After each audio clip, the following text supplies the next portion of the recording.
Okay. There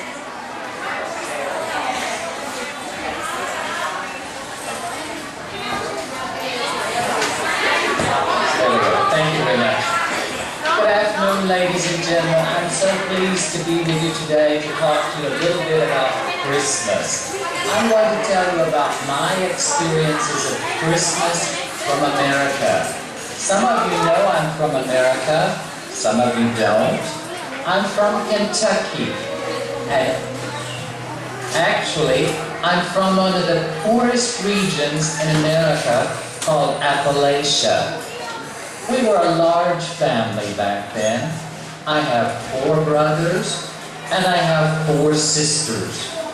You know, it was a little difficult for my mom sometimes, but we managed to get along somehow. For my brothers and sisters, Christmas began back in July.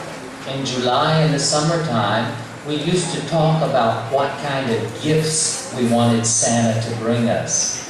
Then we talked about who would get the most presents and who would have the best presents and, well, all that kind of thing. The talk went on for 6 months, through the fall and into the winter, into December.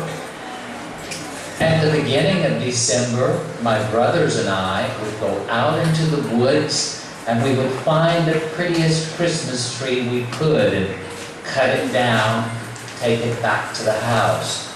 We'd put this tree in a bucket, fill it up with stones so it wouldn't fall over. Then we got out the Christmas tree decorations. We covered the tree with tinsel and with ornaments. And at last, we put a beautiful old star up on top of the tree. Then, because we were a large family, we drew names. That is, everyone wrote their name on a piece of paper, put them in a hat, and picked one name to buy a gift for. That way you didn't have to buy 9 gifts for everyone and mom and dad. You only bought one person one gift. For the next 3 weeks we would sit around at night in the evening, especially when it was cold, and we would sing songs, Christmas carols. I could still remember the old church song, "Hark the herald angels sing, glory to the newborn King. Peace on earth and mercy mild, God and sinners reconciled. Joyful all ye nations rise." And then we would change to something a little more popular, like "Jingle bells, jingle all the way. Oh, what fun it is to ride in a one-horse open sleigh." Hey, you know that one, don't you? And at the end of all this singing, we would usually end with "Silent Night, Silent Night, Holy Night, all is calm, all is quiet, round young virgin mother and child." Well, that was the end of it. During all of this time, Mom would make us popcorn in the kitchen. You know, it doesn't cost much money to buy a pot full of popcorn to feed 9 children. Sometimes she would bake cookies.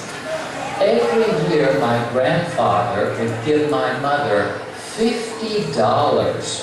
Oh, that was so much money 50 years ago, to buy fruit for the children, for his grandchildren. My mom would buy us apples and oranges, bananas and sugar canes. We were allowed to eat as much as we could, as much as we wanted. It was the only time of the year that we could really get full on fresh fruit. Well, during that time too, when we weren't singing Christmas carols, we were practicing the poems that you say at Christmas, like "The Night Before Christmas." My brothers and sisters and I would get up together and we would try, "Was the night before Christmas, and all through the house not a creature was stirring, not even a mouse." The stockings were hung by the chimney with care, in hopes that St. Nicholas soon would be there. This poem goes on, several more lines. I want to tell you the truth, that never happened at our house at Christmas. We never had balloons at Christmas time. Okay, back then, it was a peaceful time. It was a simple time.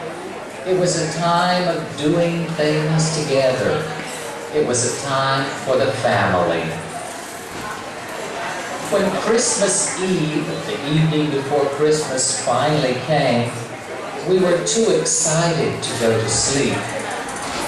My mom warned us, though, if you don't go to bed, Santa Claus won't stop at our house tonight. That was usually enough to get us into the bed.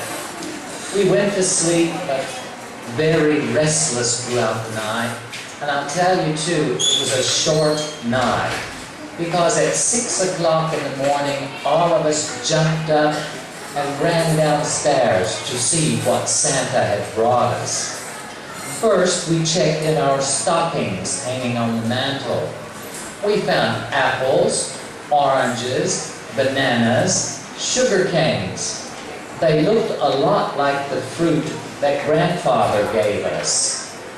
Then we went to the Christmas tree, opened the presents, and found a toy car, a doll, a pair of new shoes. As we grew older, the presents were almost always clothes of some kind. A shirt, a pullover, pants, jeans. They were much needed and much appreciated back then. Things have changed a lot since the time when I was enjoying Christmas. Today, Christmas is a commercial activity. People are buying more Christmas Eve than they buy any other day of the year. You'll never find anyone at home on the days before Christmas. They're all going to the shopping malls looking for gifts. Gifts are given to everyone, at home, at school, at work, at church, for all your friends and families. The lists to Santa Claus have grown to epic proportions. Kids who don't find the newest hardware, software, Game Boys, Wi-Fis, and other technology-filled gadgets may be found crying under the Christmas tree. They are missing the true meaning of Christmas.